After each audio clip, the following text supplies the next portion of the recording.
It is used to dim DC light sources like under cabinet lights, different kinds of strip lights, cove lighting, or cabinet lighting. So it works by just breaking the connection from the power supply to the light, and there's an input wire from the power supply and then two output wires that go to the light itself, and it works in conjunction with the wireless switch. The wireless switch can be used for press and hold dimming. Pressing the bottom will turn the light off. Holding the top will dim it on gradually, and at any point when it's at the right brightness, just release the switch to stop. You can dim it back down, and a quick press on the bottom will turn it off. A quick press on the top will recall the previous level, and a second press will take it to full brightness.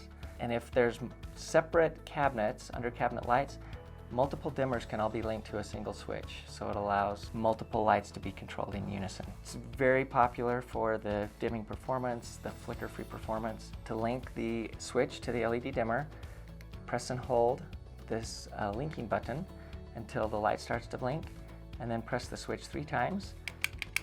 Since the switch was already linked, it paused the blinking in the off position, which indicates that this switch was just removed from the memory of the controller. And if I want to put it back, I click it 3 more times, and I've linked this switch into the memory of the controller. It paused in the on position, and then I can wait 30 seconds for it to pause, or I can just power cycle. And now I've got the switch linked and it's able to work.